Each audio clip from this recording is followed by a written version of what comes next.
With the Lucky Land Slots, you can get lucky just about anywhere. This is your captain speaking. We've got clear runway and the weather's fine, but we're just going to circle up here a while and get lucky. No, nothing like that. It's just these cash prizes add up quick. So I suggest you sit back, keep your tray table upright, and start getting lucky. Play for free at LuckyLandSlots.com. Are you feeling lucky? No purchase necessary. Void where prohibited by law. 18 plus terms and conditions apply. See website for details. Hello and welcome. It is Eric Erickson here, The Eric Erickson Show. The phone number, if you want to be on the program, 877-97-ERIC, 877-973-7425. Now, I have posted and emailed my world-famous gravy recipe for Thanksgiving. Now, here's something you need to know. I'm not kidding when I tell you that it is the most requested recipe I have ever in my life gotten. It is the most requested recipe. I have gotten emails from every part of planet Earth for this recipe. I've gotten emails from Australia. I've gotten emails from Dubai. I've gotten emails from, where else? Great Britain, and from Switzerland, and from Canada, among other places, for this recipe. I wish I could tell you that it wasn't a great gravy recipe, but I'm telling you, it is the greatest gravy recipe that you will get, and all of your friends and family will beg you to make it if you want it. Let me make sure this is working. 33777 is the number, and you text the word recipe. And when you do that, you will get an email back with a link to the recipes. You can sign up and get them by email, or you can see them right then and there. You'll see the gravy recipe on the website. Now, here's something you need to know. This is the most important thing. If you want my gravy recipe, you text the word recipe to 33777, and when you make it, you will see it requires a finely chopped sweet onion. You chop it very fine, and you cook it in a stick of butter on the stove. I'm not kidding you. I've talked to recipe authors about this, cookbook authors, and they tell me that the two things that are always lies in cookbooks are prep time and the time to brown an onion. Why? Because to adequately brown an onion on medium heat, it takes about 20 minutes. That's 20 extra minutes. You read the recipe, they say 5 to 10 minutes. That is BS. That is horse manure. It takes 20 to 25 minutes to adequately, decently brown an onion without burning it. But if you know that, are you going to make the recipe, the 30-minute recipe? No, you're not going to make the recipe that's billed as being made in 30 minutes or less, because the cookbook's lying to you, so you'll give the recipe a try. And when you get started and you've gotten all the goods out and you're browning the onion, you're not going to stop the recipe. It's going to take you an hour, not 30 minutes, but you're not going to stop. Recipes lie. So I'm being honest. In this recipe, if you want really good gravy for Thanksgiving, you brown that onion for 20 minutes on medium heat. You get it good and reduced. And then you add the flour. Now, here's the other part here you need to know. The flour in the gravy, you do not add it to water. That's one reason you brown the onion so well. You get all the water out of the onion. If you add flour to water, you're going to get paper mache. If you add flour to oil, the oil soaks into the flour. So when you add your turkey stock, it's not going to get clumped up. You're going to have smooth gravy. If you put flour into water, you get lumpy gravy. If you put flour into oil, particularly butter, you get a smooth, delicious gravy. If you want this recipe, all you got to do is text the word recipe to 33777. I'll send you back a link. You can put in an email address for all the other recipes. But if you then scroll that site, you will see the gravy recipe. More about gravy than you wanted to know, but it's science. Flour absorbs oil. Flour and water do not mix. It takes a lot of time for flour to soak in water. Very easy to get in oil. And then it doesn't generate gluten either, so it doesn't get tough. So there's what you needed to know. Now, while I was saying this, there's some breaking news. I can handle breaking news. This is like breaking news. Big time, just happened, breaking news. Bruce Schroeder is the judge of the Kyle Rittenhouse trial. Bruce Schroeder has banned MSNBC from the courtroom. Why? Because someone claiming to be a producer, this is from Mediaite, from Leah Idlibi at Mediaite. The ban comes after someone claiming to be a producer for NBC News was taken into custody after they were suspected of trying to photograph jurors, according to the Kenosha Police Department. The jury in this case is being transported from a different location in a bus with windows covered so that they aren't exposed to anything on one side or the other or interest in the case. So essentially a sealed bus. It's been done every day, and then they're brought into the building, according to Schroeder. Last evening, a person who identified himself as James G. Morrison and who claimed that he was a producer with MSNBC, employed by MSNBC, the police, when they stopped him because he was following in the distance and went through a red light, they pulled him over and inquired what was going on, and he gave that information.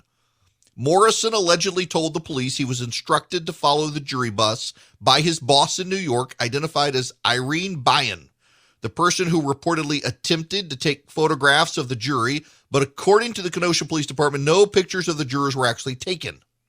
The judge says this is a serious matter. I don't know what the ultimate truth of it is, but ultimately it would go without much thinking that someone who is following a jury bus, that is very serious, extremely serious, and will be referred to the proper authorities for further action. He then revealed he had instructed that no one from MSNBC News will be permitted in the building for the duration. Also sharing that no one at MSNBC had heard of Morrison. Channel 5 Chicago has confirmed an NBC producer was the party involved Thursday morning. Wow. That's happening now in Kenosha, Wisconsin, as the jury continues its deliberations. Now, here's what's going to happen here, just so you know, as a programming note. If the jury renders a verdict and comes back, if I'm in the middle of a monologue, I will stop my monologue and let you know what happens. Now, my suspicion is that the jury may finish up by tomorrow because they want to get out of there for Thanksgiving week. The verdict could come as early as today, but may come tomorrow. I will keep an eye out. Charlie will keep an eye out. And if you want to call in here, 877-973-7425, we've got to move on because there is some other news out there that is happening that the Democrats are none too happy about. The Joint Committee on Taxation of the United States Senate has rendered its verdict on the language of Joe Biden's Build Back Better plan. It turns out, and by the way, I should note, this is a nonpartisan analysis. It's neither the Republican analysis nor the Democratic analysis. They have a bunch of academic nonpartisan wonks who run the numbers for the Committee on Taxation. And it turns out that 2/3 of the people who make $1 million or more will get a tax cut under Joe Biden's Build Back Better plan. Now, this is problematic for a number of reasons. The reason they get a tax cut is the SALT deduction. The SALT deduction is the state and local taxation option. In the past, you could deduct all of the money you paid in state and local taxes on your federal income tax return. Under Donald Trump's reforms, it was capped at a certain amount, and it overwhelmingly impacted millionaires and billionaires. The moderates in the House of Representatives have said they will not support Build Back Better unless the SALT deduction is in there, because the moderate Democrats are perfectly happy with big spending, but they've got a bunch of millionaires and billionaires in New York, New Jersey, Chicago, and California who voted them into office, and they want to help their millionaires and billionaires. The irony here is it's the Democrats who are the ones who are suddenly in favor of getting tax cuts to the wealthy. They want to bring salt in. And this, by the way, is leaving the progressives upset. The progressives, including Elizabeth Warren and Bernie Sanders in the Senate, do not want to give millionaires and billionaires a massive tax cut. And they will be giving them a very significant tax cut if they pass this plan. Now, the question that the progressives are going to have to ask themselves is it worth it? Is it worth it? They have cut their plan from their initial ask, remember, was $5 trillion. They got down to $3 trillion. Joe Manchin told them they would have to come down to $1.5 trillion. They came down ultimately to $1.75 trillion, and Joe Manchin came up a little bit. Is it worth it to the progressives that they're going to be rewarding a bunch of rich people in order to get not even half of what they originally wanted? Some of them will say yes, because they think they will pass something significant. The problem is they're passing a big spending bill, but it's a big spending bill that doesn't do as much as they wanted, and takes a bunch now of half measures. And the really big thing they wanted was the Green New Deal. And the Green New Deal has largely been excised from it. There are parts of it that'll be in there, but not a ton of it in there. And it's going to end badly in the hands of the voters one way or the other, and Republicans will be able to undo a lot of it. See, here's the thing. Remember, reconciliation is whatever you decide to change in the federal budget has to be balanced out with either cuts or tax increases. Spending cuts or tax increases. It's got to be a net wash. It can't impact the budget. So by giving the millionaires and billionaires a tax cut, they make it very easy for the Republicans to come in, restore that, increase that tax, and then reprioritize and get rid of the Green New Deal.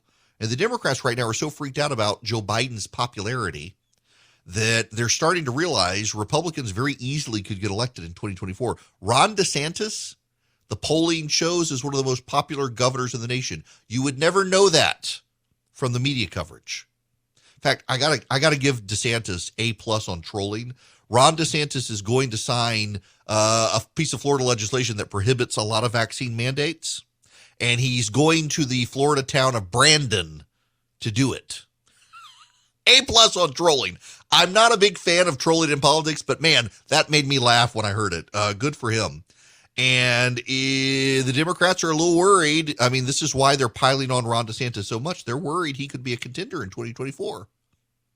The number of Republicans who don't want Trump to run again continues to inch up. It's now at 40%. And by 2024, who knows where it'll be? And the Democrats are starting to worry about the alternatives, because if DeSantis runs, for example, he's got Florida in the bag. That gives him a large number of electoral college votes out of the gate. That concerns the Democrats, because who they got? Kamala or Buttigieg, neither of whom seems to be a contender. And now you got these Democrats trying to give a bunch of tax breaks to millionaires and billionaires in New York and California, and the Republicans can use those tax breaks to completely undo the Green New Deal and the rest of it when they take back power. Now, some of you say, well, the Republicans will never do that.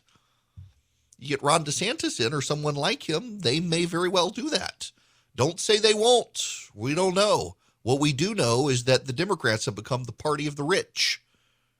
They always say the Republicans are, and they're the ones giving 2/3 of millionaires a tax cut. The progressives are going to have to decide if they're okay with that. Hello there. It's Eric Erickson. If you want to call on the show, 877-973-7425. Stephen Gutowski, who has been on the program a number of times, put this on Twitter. There's a poll out, and support for stricter gun control in this country has cratered. I actually find this very interesting. According to Stephen Gutowski at thereload.com, only 19% of Americans support banning the possession of handguns. That's down 6 points from 2020 and down 41 points from 1961. That's a significant decline over time. This is a poll from Gallup. and the number of people who America's desire for stricter gun laws falls to its lowest point since 2010. In general, do you feel that the laws covering the sale of firearms should be made more strict, less strict, or kept as they are now? More strict is 52%. Kept as they are now is 35%, and less strict is 11%.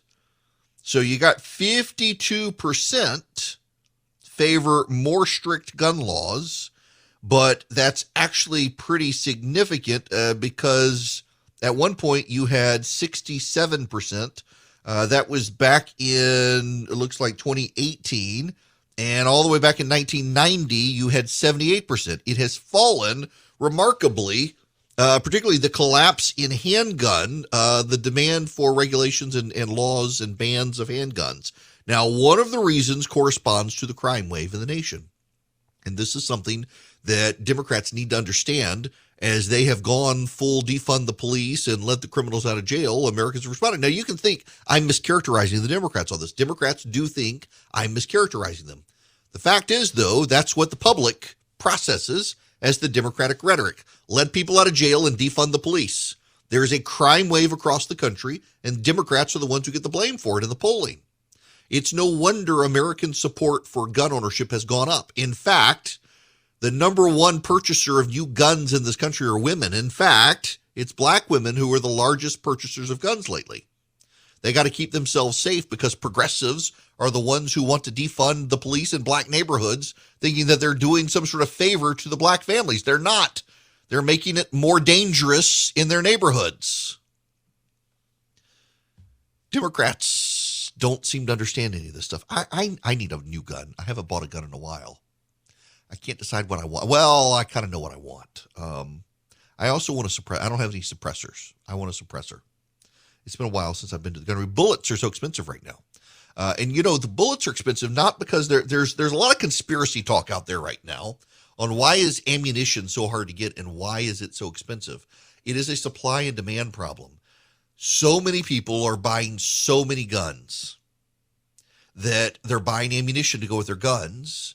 Other people are stockpiling their ammunition because of the crime wave. It has nothing to do with government regulation at this point. I've got friends of mine up at Ackworth, Georgia. True Precision. They advertised on the program for a while. True Precision. I've got a Glock 43X handgun from them. It's got a camo pattern. My gosh, they do beautiful work. I love them. Their website's True Precision. The problem is, in fact, I'm going to go over there now. True Precision. They make components for guns. They make slides. They make barrels. They make a lot of really cool stuff for guns. And their problem is that there are so many of them right now. There's so many guns being bought right now that True Precision's having to buy its own manufacturing milling equipment to be able to keep up with demand. And they're not alone. I've talked to a gun manufacturer down in South Georgia, makes a lot of very popular rifles in the country, and says that they can't keep up with the demand. And they're afraid of building out new factories. And this is the key with ammunition as well. They're afraid of investing in new factories because they all kind of think this is going to go away at some point. This will collapse. And then they'll be left with these factories that they own and have to pay taxes on. And there will be a glut of guns. They're concerned about that. At some point, though, given the number of gun buyers and the gun buying keeps going up, at some point, something's going to flip here. But my gosh, I mean, I'm looking on True Precision, true-precision.com. I'm looking right now, and gosh, they make such gorgeous stuff for guns, but it's just so hard to get right now. Ooh, they've got a CZ model now. Ooh, sorry.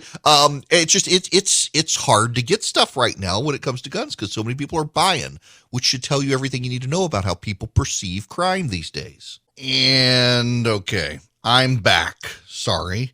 I was making sure I put up the recipe on how I smoke a turkey. You can get the turkey recipe by texting recipe to 33777. I guess I'll send this out as an email as well because I got my turkey brine recipe. I got my gravy recipe. I've got my breakfast recipes. So they're all there if you want any new recipes. There are lots of other recipes there as well. Now, we got other stuff to do. I just want to make sure that I send this email out to all the people who want it. I do a smoked turkey. I had been doing a big green egg in the past, and now I've got my Rectech, and so I'll do it on the pellet grill. Actually, you know what? I'm not even cooking the turkey this year. My father-in-law is doing the turkey, and that's fine with me. I got to be on the road tomorrow, so I'll let him do it, and I'll be fine not doing a ton of cooking this year. Although I may have to make gumbo. I have not made gumbo yet. And normally I make gumbo. And my gumbo is a great gumbo that everybody loves except my wife and kids. And my wife used to eat it, but she can't eat a lot of stuff that has spice in it now. So she doesn't eat it as much. But I guess I'll send out the gumbo recipe for how you convert your Thanksgiving turkey into a gumbo after you're tired of the turkey. All right, I got other stuff to move on to, though, because there's so much. And again, a lot of this show prep was great today because I had so much stuff to talk about after yesterday's show I never got to. Like, I can talk about it today. It's still relevant. Now, one of those things, and this is so infuriating,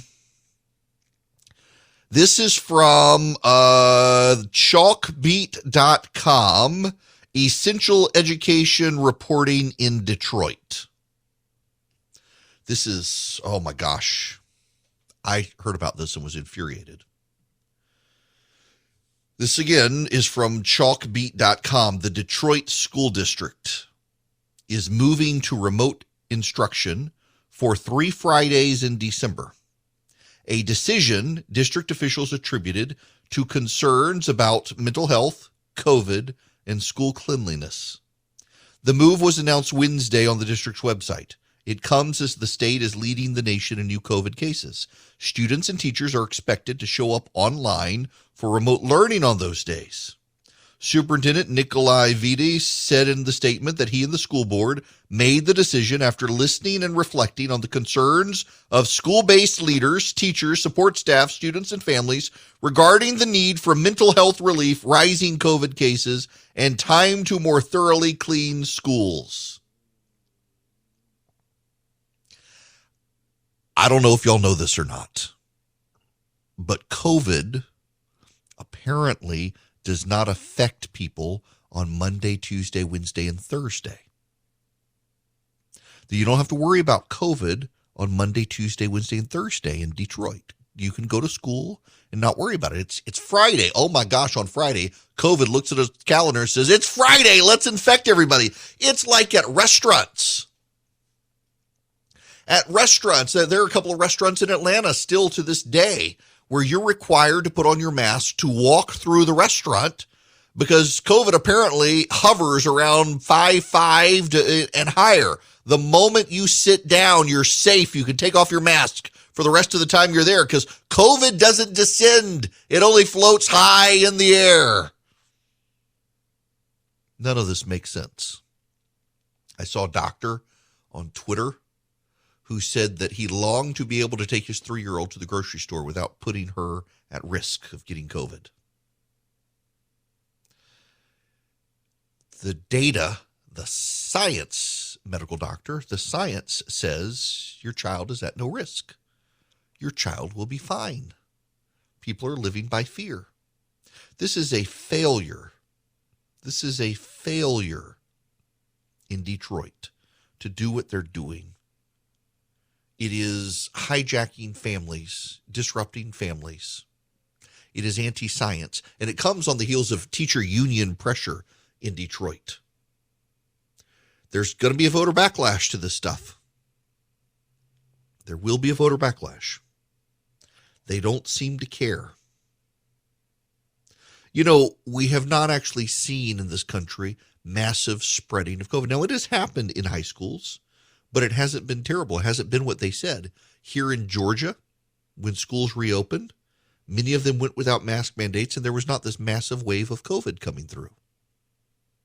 And you never heard about that. Again, y'all, I'm convinced now that so much of the reporting on COVID is based on the PTSD of reporters who lived in New York and Los Angeles and saw hospitals filling up when it wasn't like that in most of the rest of the nation. Now, there were certainly parts of the nation. Albany, Georgia, can't discount that one. Per capita, Albany, Georgia was one of the hardest hit places in the nation, if not the world. And it's a smaller community in southern Georgia. And there was a funeral where a preacher preached he had COVID and spread it throughout the church community, who then spread it into the community. A lot of people died. And that city has gotten back up on its feet, and it's moved forward. There are a lot of reporters who do not want to move forward. And now we're learning about all the other fallout from COVID. This is from the Washington Post. Here's the headline. 100,000 Americans died of drug overdoses in 12 months during the pandemic. The U.S. drug epidemic reached another terrible milestone Wednesday when the government announced that more than 100,000 people had died of overdoses between April of 2020 and April of 2021. It is the first time that drug-related deaths have reached six figures in any 12-month period. The people who died, 275 every day, would fill the stadium where the University of Alabama plays football. Together, they equal the population of Roanoke, Virginia. The new data shows there are now more overdose deaths from the illegal synthetic opioid fentanyl than there were overdose deaths for all drugs in 2016. Despite the efforts of governments, healthcare providers, activists, and others, the problem is growing much worse. The new figures, which are provisional but rarely change much in final tallies, represent a 28.5% increase from the same period a year earlier. The financial, social, mental health, housing, and other difficulties of the COVID-19 pandemic are widely blamed for much of the increase.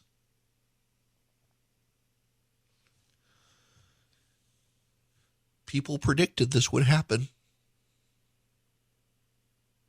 We've talked about kids going to school in this country with their faces covered and what that would do. Remember that there was a whole bunch of data, the American Pediatric Society, on kids need facial recognition in order to learn. They need to see people's faces in order to learn emotion and to connect. And when the government came out and said kids needed to keep their masks on in school, the American Pediatric Association memory holds a lot of that data and said, oh, no, there's no research in this. They had it up on their website. I wish I were making that up. The willingness of progressives in this country, of the left, to cast aspersions on settled science if it doesn't meet their agenda is something someone someday needs to write about and document, because it's bad. And in this, there is so much science. There is so much data now. I'm going to be a little controversial here. I am going to be a little bit controversial.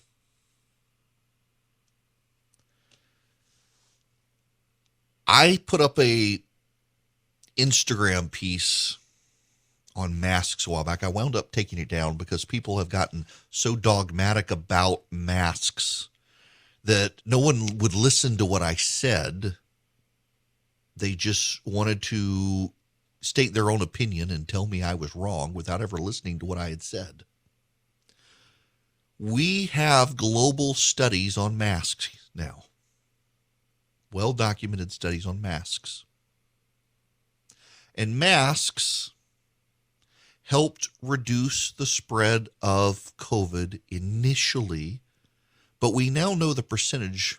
It was only about 10%. In other words, masks actually aren't that effective. But during the time of a global pandemic, when hospitals were being overwhelmed, they made sense. Even a 10% reduction could be enough between oxygen or no oxygen. It wasn't enough between whether a hospital filled up or not, but it could be enough between whether hospitals ran out of supplies or not.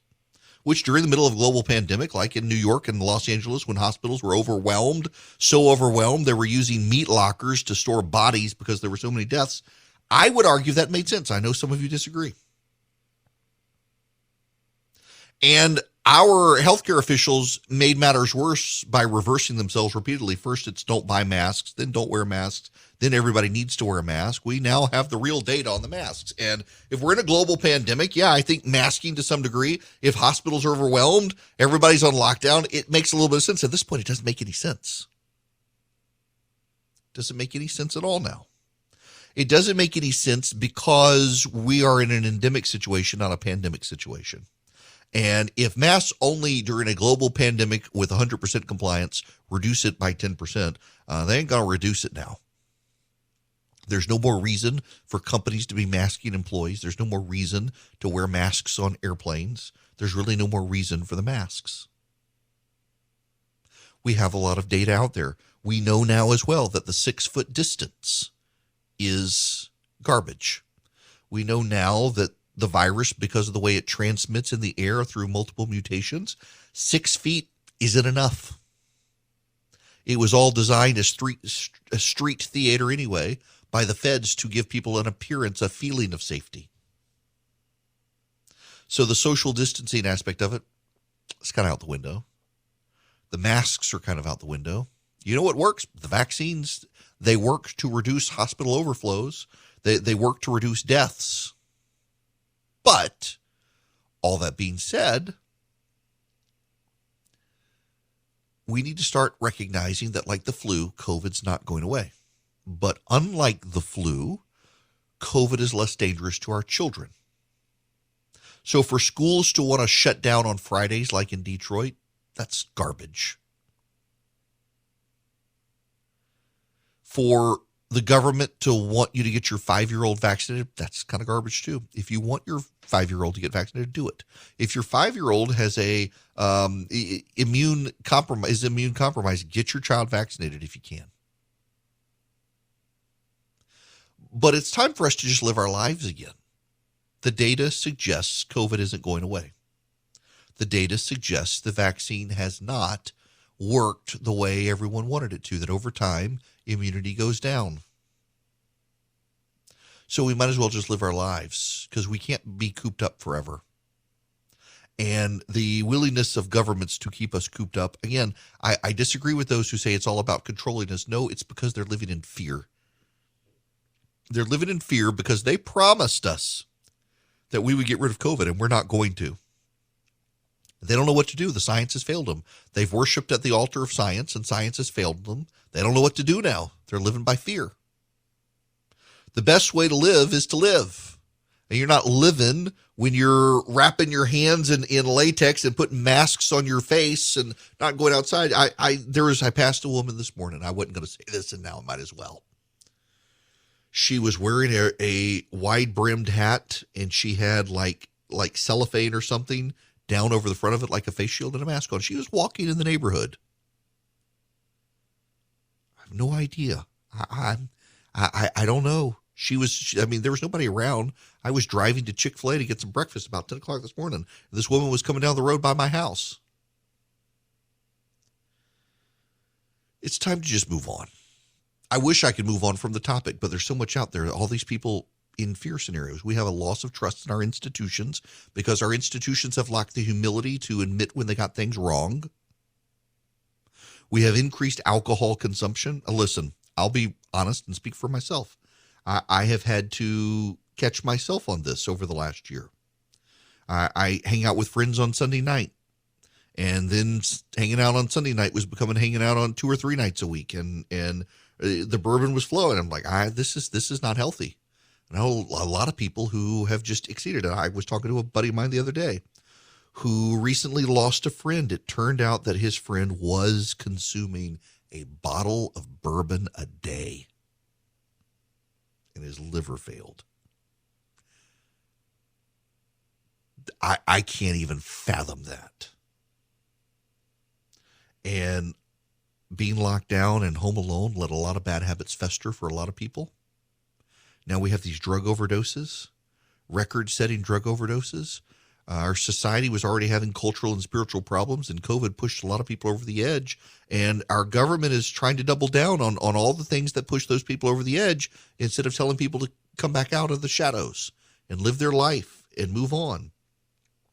I would tell you in all honesty and sincerity, if you're in charge of a business, it's time to stop living in fear and making your employees live in fear and let them take the masks off. The federal government should get rid of the mask mandates on planes. It's time. We are allowing people to live in fear at this point. We are allowing fear to fester. The easiest, best, quickest way to get life back to normal is to allow everyone to take off their masks and see each other again and behave as if it's normal. And now start treating COVID like the flu. It can sweep through businesses. You encourage people to get the shot.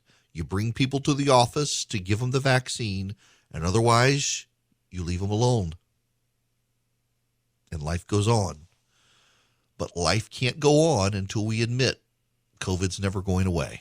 Welcome back. Let's go take a phone call now, shall we? From Eric. You're going to be up first. Welcome to the program. Yeah, hello? Hi there. Hello? Hey, can you hear me? I can.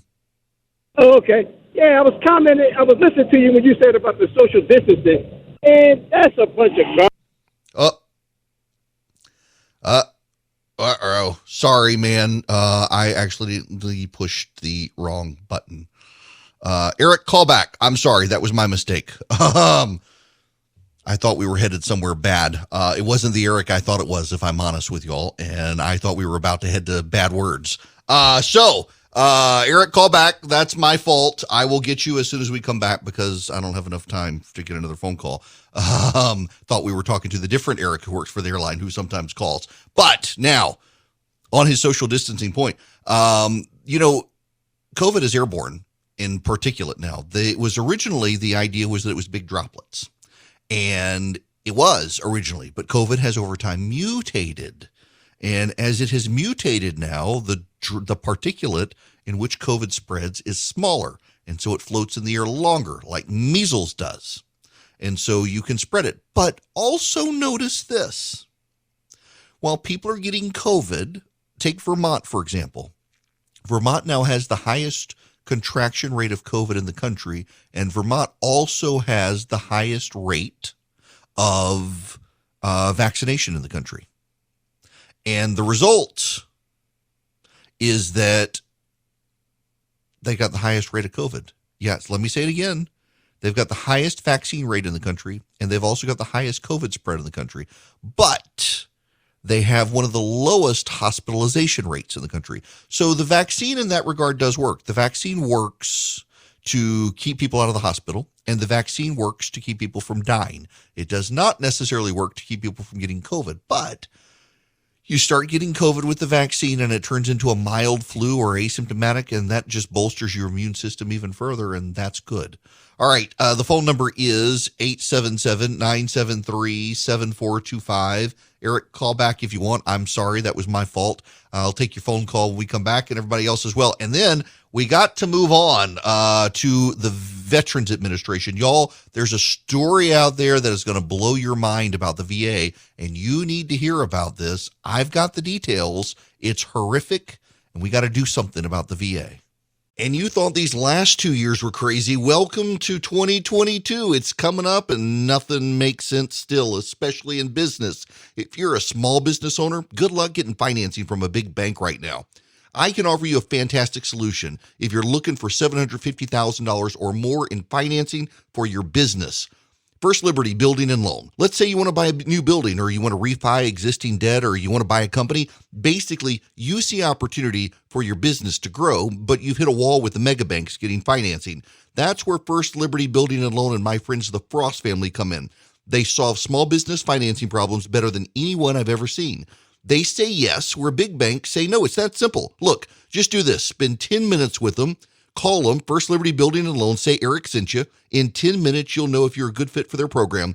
Go to firstlibertyga.com. That's firstlibertyga.com. They help small businesses nationwide in all 50 states. firstlibertyga.com. Hey guys, it is Ryan. I'm not sure if you know this about me, but I'm a bit of a fun fanatic when I can. I like to work, but I like fun too. It's a thing. And now the truth is out there. I can tell you about my favorite place to have fun. Chumba Casino. They have hundreds of social casino style games to choose from ChumbaCasino.com with new games released each week. You can play for free anytime, anywhere, and each day brings a new chance to collect daily bonuses. So join me in the fun. Sign up now at ChumbaCasino.com. No purchase necessary. VGW Group. Void where prohibited by law. See terms and conditions. 18+.